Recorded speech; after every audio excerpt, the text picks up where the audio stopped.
कोई महिला झाड़ू पोछा लगा रहा है तो उसको निकाल दिया, कोई फैक्ट्री में लोग काम कर रहे हैं तो उनको निकाल दिया। बेचारा दूसरा प्रदेश में वो लोग रहेगा तो कहां रहेगा। चारों तरफ से ये आवाजें आने लगी कि कोई दिल्ली में, कोई बेंगलोर में, कोई केरल में, कोई 7 समुंदर पार, कोई अंडमान में मजदूर सब फंस गया है। वो घर आना चाहता है लेकिन आने का साधन नहीं।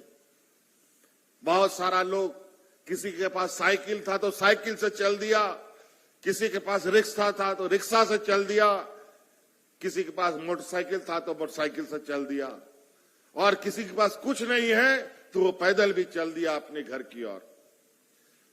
और उस समय इतना भयावह और डरावना स्थिति बना कि लोग सड़कों पर मरने लगे, महिलाएं बच्चों को सड़क में जन्म देने लगी। फिर अंतोगत्वा हम लोगों ने ये निर्णय लिया कि अपने मजदूर भाइयों को, झारखंडी भाइयों को हम लोग ऐसे अकेला नहीं छोड़ सकते। तो हम लोगों ने एड़ी चोटी एक किया, भारत सरकार से हम लोगों ने परमिशन लिया कि हमें अपने मजदूरों को लाने का परमिशन दो, नहीं तो हम अन्यथा किसी भी तरीके से अपने मजदूरों को लाने पर मजबूर होंगे। तब जाकर के हवाई जहाज से, ट्रेन से, बस से, जीप से लाद लाद के मजदूरों को हम लोगों ने घर पहुंचाने का काम किया। और इतनी बड़ी महामारी में भी, जब पूर्व की सरकार में लोग, जब कोई जीवन सामान्य था उसमें लोग भूख से मरे, लेकिन इतना बड़ा महामारी हुआ, अगल बगल राज्य में जानवरों की तरह लोग मरने लगे, लेकिन हमने अपने राज्य में एक भी मजदूरों को, एक भी लोगों को भूख से मरने नहीं दिया। और वो इसलिए नहीं हुआ क्योंकि दिन रात सरकार की नजरें पूरे राज्य के गांव, पंचायत, टोलों में रहता था। हमारा मंत्री, विधायक लोग इधर उधर लोगों के बीच में रहता था, और नतीजा ये हुआ, इस कोरोना में इस राज्य की जनता को तो हम लोगों ने बचा लिया, लेकिन इस दौरान हमारे 2 मंत्री बेचारे मारे गए। कोरोना ने उनको निगल लिया। एक हाजी हुसैन अंसारी साहब और एक हमारे टाइगर जगन्नाथ महतो जी। खैर कोई बात नहीं, फिर भी हम लोगों ने हार नहीं मानी। ये कोरोना का धुंध बादल हटा, जैसे बादल हटा, हम लोगों का सरकार का बनाया योजना आपके दरवाजे में पहुंचकर, आपको खटखटाकर आपके लिए समस्याओं का समाधान में जुट गया। पहले का समस्या, दूसरे शिविर की समस्या इतनी बड़ी थी कि हम लोगों को समझ में नहीं आया कि इस काम को कहां से शुरू किया जाए। तो हम लोगों ने सिलसिलेवार सबको बनाया कि कौन सा काम पहले करना चाहिए, कौन सा काम बाद में। 1, 2, 3, 4, 5 करके लंबा फहरिस्त बना हुआ है। अभी भी एक एक करके हम लोग समस्या को समाधान कर रहे हैं।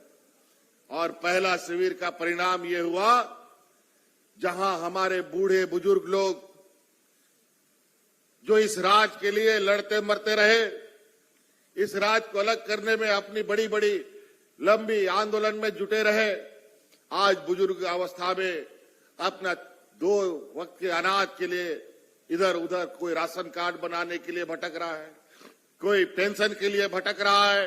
80-90 साल हुआ, ना राशन मिला ना पेंशन मिला। हमने नियम बना दिया कि अब इस राज्य का जितना भी 60 साल का बुजुर्ग है, सभी बुजुर्गों को हम पेंशन देंगे। उसके लिए कोई आधार कार्ड का जरूरत नहीं। आज आप लोग गांव में टॉर्च लगा करके भी 60 साल से अधिक बुजुर्गों को, महिला हो पुरुष हो, आप खोजिएगा तो बिना पेंशन का नहीं मिलेगा। पहले दलालों का चक्कर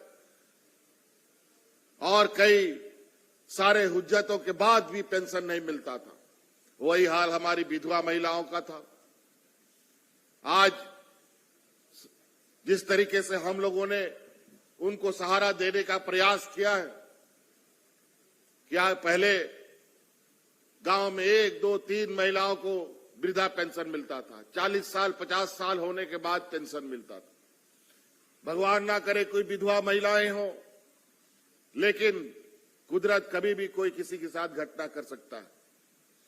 कभी भी लोग महिलाएं विधवा हो सकती हैं, शादी के 6 महीने के बाद भी और शादी के 60 साल बाद भी। तो हमने ये निर्णय लिया कि इस राज्य में शादी होने के बाद जिस दिन भी विधवा होगी महिला, उसी दिन से उसको पेंशन देने का काम किया जाएगा। चाहे वो 18 साल का हो,